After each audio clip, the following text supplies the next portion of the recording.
Update for Brian and the gentleman on the committee.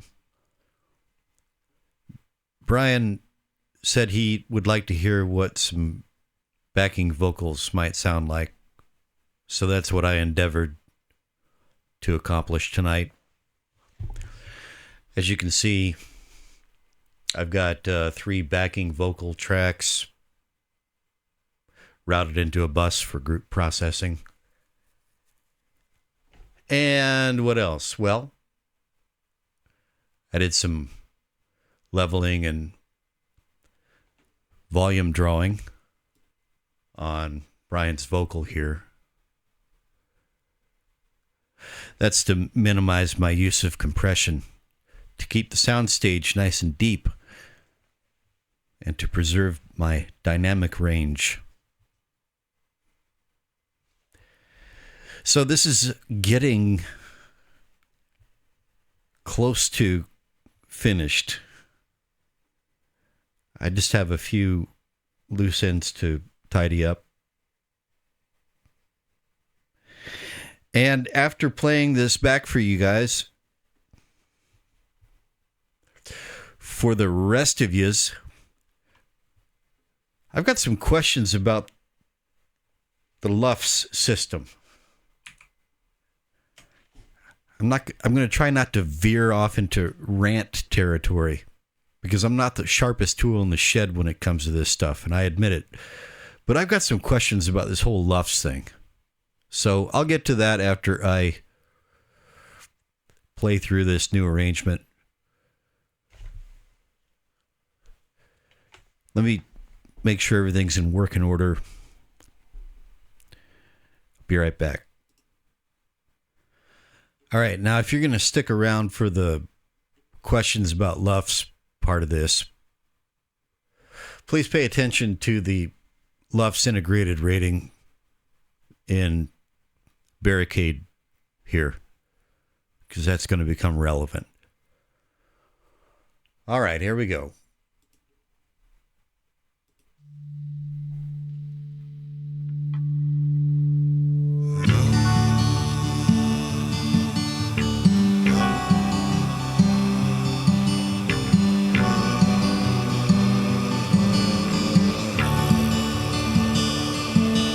There's blood on your hands and an unpaid debt. 600 men you tried to starve to death, placed in the way of harm in front of the army they served.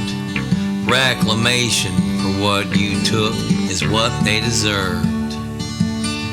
Human shields you thought would make us comply. Another proof yellowback blue coats valued no one's life. In the stockade on Morris Island, under fire from our own guns, onion pickle and rotten cornmeal fed to every Fort Pulaski southern son. 600 officers hanging their clothes on what was left of them. All they had was each other to survive till the end. And you can spread all your Yankee lies at will. We all know how well blue bellies lived at Andersonville.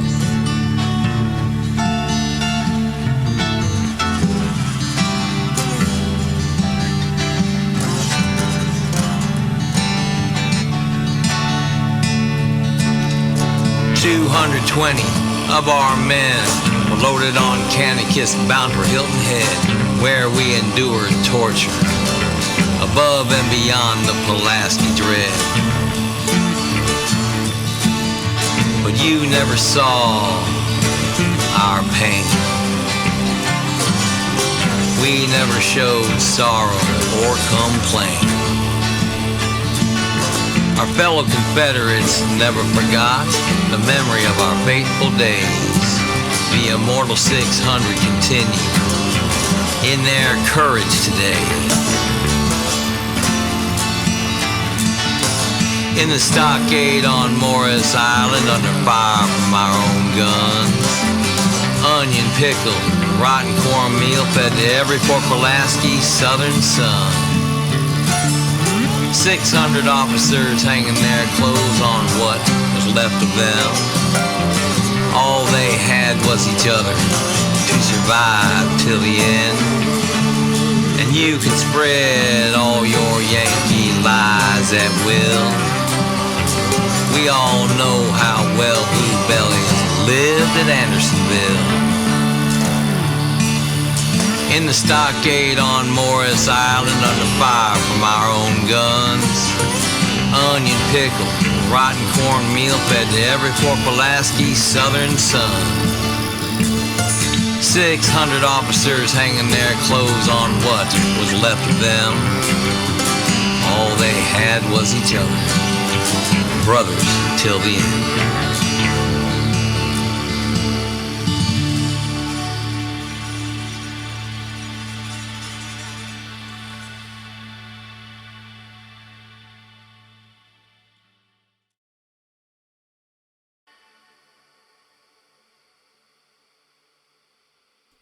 Okay, so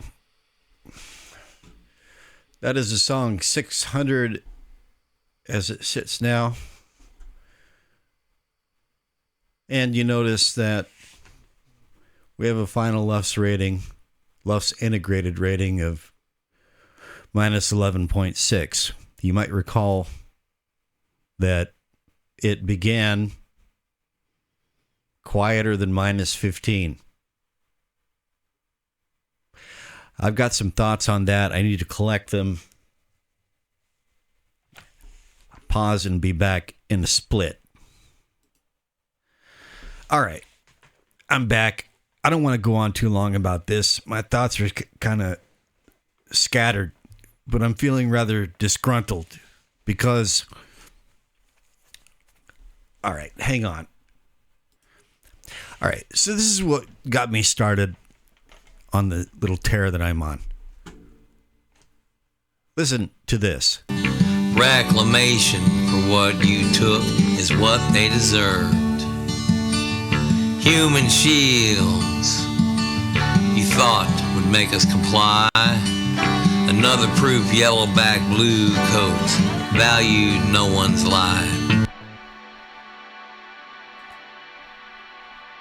Our fellow Confederates never forgot the memory of our fateful days. The immortal 600 continue in their courage today. In the stockade on Morris Island, under fire from our own guns. Onion pickle, rotten cornmeal fed to every Fort Pulaski southern sun. Does that sound that much different to you in loudness? I don't know how this is going to come out after this is uploaded to YouTube. But to me, it doesn't sound like 4 dB LUFS units louder. It sounds fuller. It's fuller, but it's not louder. It's not louder. And, all right, hang on. All right, so I'm thinking maybe I don't understand LUFS. Maybe I thought I understood what it's all about, but maybe there's something I missed or maybe misconstrued or I just didn't get it. So I go to Gemini. What is the LUFS rating system supposed to indicate about an audio signal? And I get my usual received understanding. Okay, perceived loudness versus peak levels. Yeah.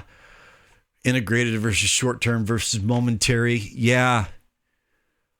The loudness war. Yeah, I'm not a participant in the loudness war. I'm not a loudness chaser. Nothing new here. All right, hang on. Okay, so it gets into... It ends its explanation with LRA. LRA indicates statistical variation in loudness throughout a track. High LRA e.g. 12 LU suggests a dynamic performance with quiet verses and loud choruses, whereas low LRA suggests a very consistent, dense sound typical of modern pop or EDM. Well, I ain't that. Do you have a specific target in mind for a project you're mixing, or are you just curious about the technical standards? And then I might as well just kind of like walk you through the rest of this interaction. I wrote, I have a song with a very healthy dynamic range that begins around minus 16 LUFS integrated and ends at minus 11.6. Yet to my perception, its net loudness does not increase that much from beginning to end. I'm left to wonder what is the point of even caring about LUFS when it does not seem to provide an indication of perceived loudness that so poorly jibes with how loudness is perceived by me.